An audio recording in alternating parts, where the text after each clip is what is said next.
Howdy, Mark again here.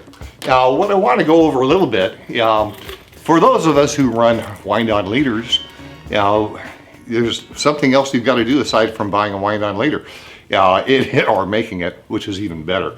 You need to have a splice loop on the end of the reel. And there are a couple ways to do that. I'll show you a couple of them right now, as best I can, given one man on the camera and all that sort of good stuff. But first off, get your needles out. These are Toro's needles. To make a splice loop, you'll need a reverse latch needle, and I'll recommend also making use of a loop needle. So both a reverse latch and a loop. Okay, two needles to work with. I mentioned the reverse latch and the loop needle. I doubt if the camera is going to do a very good job on this. I guess it's good I'm wearing a dark shirt. But you can see there's a loop on the end of this one, and on this needle, maybe it will show there is a latch. Okay. Now, in the case of the Toro needles, the points are different than what's commonly on the market, which isn't all that common. The points are more pointed and pronounced, and they're polished. And we try and make this reverse latch a little stickier, so it doesn't open up quite as easily. But on a reverse latch needle, there's only one direction to go. If you go backwards, well, the sucker's going to get stuck because it has a latch on the end with a little hook. So you end up having to cut the doggone thing out and starting all over again. Only go one direction. That's it. It's a one-way. Well, I'm not going to go there. The loop, we use these for a couple of things. One, we'll use them for opening up line. If you're connecting hollow to hollow, even solid into hollow, which I don't like as much, I like hollow into hollow more, you'll use a loop needle. If you're ever making a loop, you use a reverse latch typically. That's preferable. So just to show one way of making it, we'll do this with 200 pound, which is bigger and fatter. What you do is give yourself 3 or 4 feet of line, depending upon how conservative you want to be. This is 200 pounds, so it's pretty fat. Maybe you'll be able to see what we're doing here. But basically, there's the end of the line. I'm back a few feet. I'm going to go ahead and put the reverse latch into the hollow braid. And generally, I'll twist a little bit as I'm going in to get her started. And once you find the middle, then everything is just smooth as can be. I'll usually go down it with finger just to make sure, and I'll puff it up a little bit, puff, puff, puff. And now it's easier for me to get in between the 16 strands. As you can see, it opens up really, really nicely. Uncoated, not stiff, all natural. Okay, now again, this part goes back to a spool over here. In this case, pretend it's a reel. Okay? And here's the end of the line. So I've taken the reverse latch. I'm going to open her up, and I'm making a loop. I'm putting that loop in here, and you can make that various sizes. And now I'll keep inserting. I'll go over that line. I'll keep on going through like this. And some guys will just come out the other end. And now bring that loop back through the end of the line, take off the latch. And now I'm going to fold this line over on top of itself.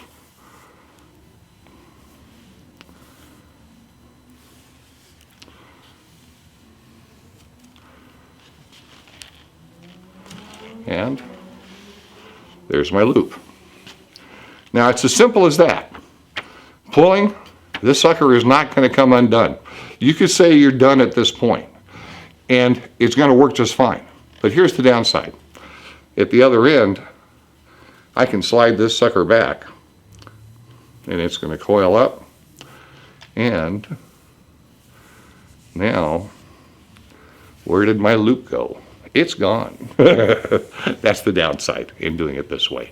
Now, you could go ahead and serve the end of that line, and it's not going to move either way. And that's what some will do, or they'll do nothing at all. But I'm going to show you another way to do it that I think is a better way. And again, I'll stay with the same line. And we'll trap it. How do you trap it? Well, we'll try and show you. Again, reverse latch.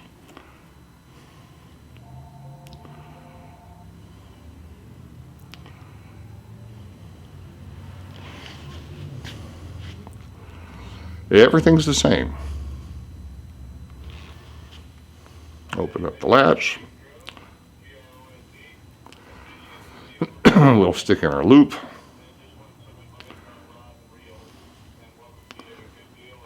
Oops, came out already. Don't want to do that. Now with a more pronounced point, it's possible you're going to bounce, poke that out through the braid. Just back up and go back in again. Don't back up much, just back up within the needle, not going back and forth over the latch. Now, I'm doing everything the same, but I'm going to do two things differently. One, I'm going to come out of the braid just a little bit, 1/8 of an inch or so, and then I'm going to go right back in again.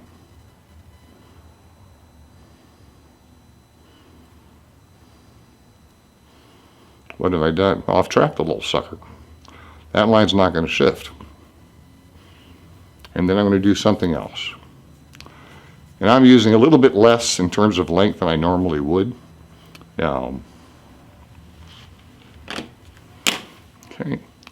And now I'm going to bring that loop back out of the braid. And you notice I didn't go to the end this time. I left a little bit. And I'll say leave maybe 12, 18 inches, something like that, on that tag end. Okay, so I've come out through the line. I've left my tag. I haven't gone all the way into the edge, to the end of the braid at this point. And so I'm now going to pull the loop out. Get rid of my latch. Go ahead and fold her down again.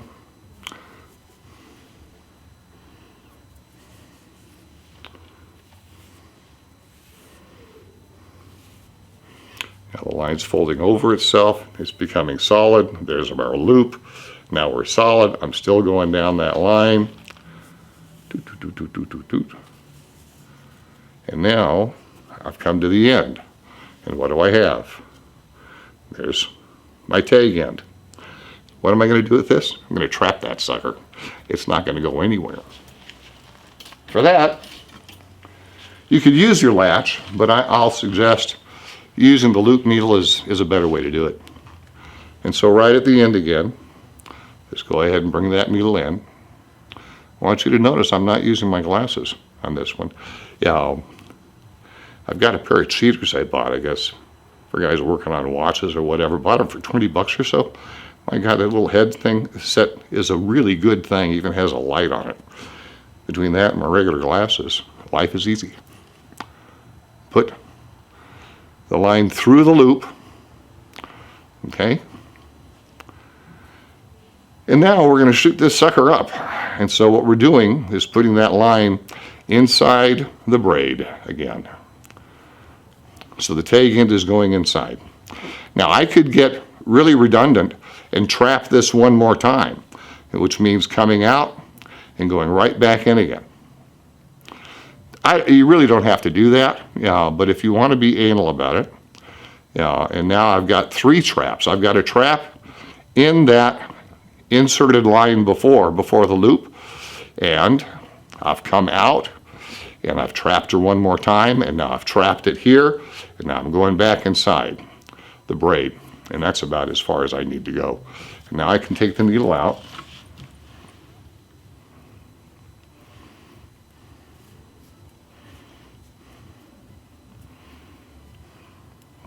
And what I want to do is bring that single 16 strand tag end that's right here. I want to go ahead and milk that braid down over it, pull out the tag end. That's done. Take out my loop, and now I'll fold that braid back over my tag end. And at this point, that's clean as a whistle. There's nothing there. There's no other knots you need to do. You don't have to do a nail or anything else. It's trapped twice. That loop is 100% plus, and that's the way, I like to do them on my rigs. It's not going anywhere, and we're good to run this multiple times, as far as, sticking on new leaders and that sort of thing. So that's just a quick down and dirty, on putting a loop on the end of your reel. If you're making a loop for a wind-on leader, same sort of process, but you don't have to do the tag stuff. You can just take that on through just using the reverse latch. But to terminate the reel with a splice loop, you want to go ahead and, I will say, use your reverse latch to make the loop, and then use a loop needle to go ahead and bury and trap that tag into the line, and then she's not going to shift, she's not going anywhere. Okay, before I sign off, I've got a couple of reels, a couple of Makyra 20s. A fella had us rig up with 100-pound, and his idea is to go with long wind on. These got on the troll, and then also to be able to use the shorter wind ons for fishing bait. So unlike what we normally would do, is put 600 yards, 100-pound on a Makyra 20. Now we've backed that down to about 500, I guess. Maybe a little more than that. Excuse me, a little bit less than that. Maybe it was 450 to 5 in that range. So he'd have at least some room to run, maybe up to 50 yards or so of mono for his leader, so he has some shock absorber. On this one, I'll go ahead and use my cheaters, so don't let the lack of hair scare you. So now I feel very professional. I've got my visor on, I've got my magnifier, and I can go ahead and do the splicing for this fella's reel. And same process. I'll start off with reverse latch. I've got his reels over here, a couple of nice Makyra 20s. And let's see if I can't zoom it a little bit in and drop it down. So there we've got the reels. I've given myself, maybe 4 feet worth of line to play with. Now I'll take that braid, I'll puff it up a little bit, zoom in a little more if we can. So we'll puff that up some, make use of the reverse latch.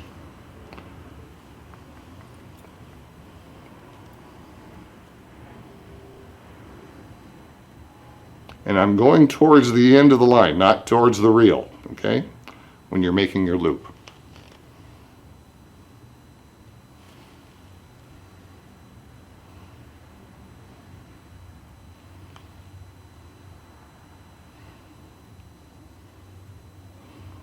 It's so nice not to fight with the braid. In the case of the Toro product, if you ever run into a line that has any occlusions where it's harder to work with, and it's repeating, chances are that's our fault with Toro. And we'd like to hear back from you, because that should be replaced. Now, of course, if you fished it a bunch of times and gotten some twists in there, different story. Okay, so now I am covering up that loop.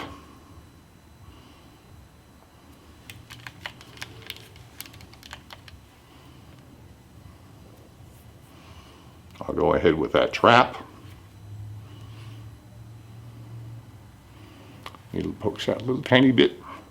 I'm going to go back inside the braid, puff it up a little bit.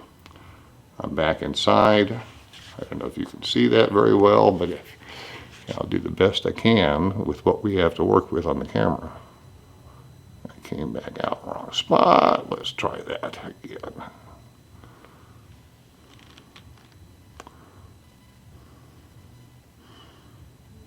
There we go. Okay, so I've put a trap in there. I don't know if we can get the camera to zoom on that or not. That may be about as good as I get. I'll bring the trap over. And now I'll take it off on the needle and come outside. I'll bring my loop on out. So I've got my loop and my tag end.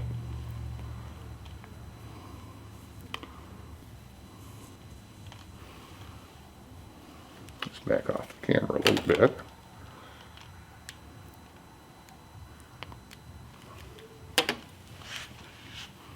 We'll keep folding that down on top of itself.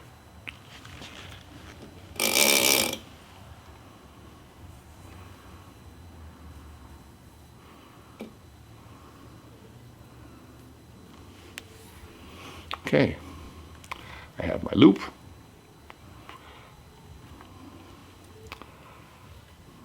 Again, this is going to hold just fine as she sits, but it's even better if we can trap this part too.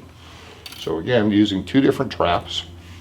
I'll use the loop needle on the final little surgery, and we'll put that tag back inside our main line. So puff her up a little bit, puff, puff, puff, stick in our needle.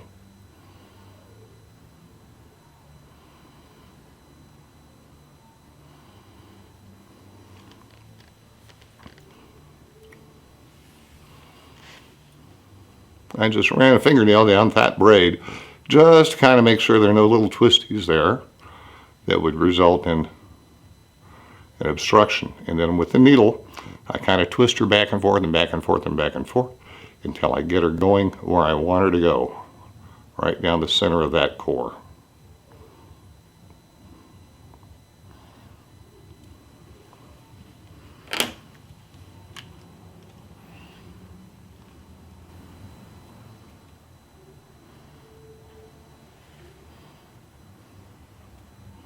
Yep, that's a little too soon. Okay, so here's my tag end. I'll feed it back inside the loop if I see that properly. Okay, so that tag end's inside. I've poked my needle out just a little bit. I've gone in maybe 2-3 inches. I'll do the same thing I did before to trap it, which basically means I go out and I go back in. Anybody who's worked with, say, nylon rope and done any splicing, putting on loops for your cleats or whatever, same thing. Except this stuff is a heck of a lot skinnier.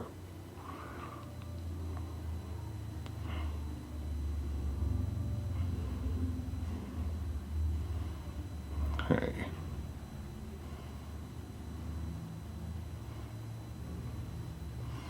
Okay, so we have a nice trap.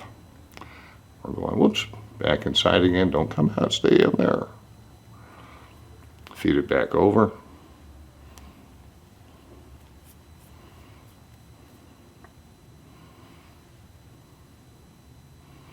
That's probably sufficient. And now I can go ahead and pull my loop through. There's that tag. Loop is out. There's the tag. Now we'll just fold that line back on top of it. And there we have a very clean and secure loop. No other serves, no other nothing. That's it. And she's going to hold very well because I trapped it once where the doubled line is. That's been trapped, so it doesn't shift. Can't shift much at all, and if it does, it's going to come back to the same spot. And then the tag end, well, son of a gun, that guy's trapped as well, going nowhere. So now you're ready to put on your wind-on leader.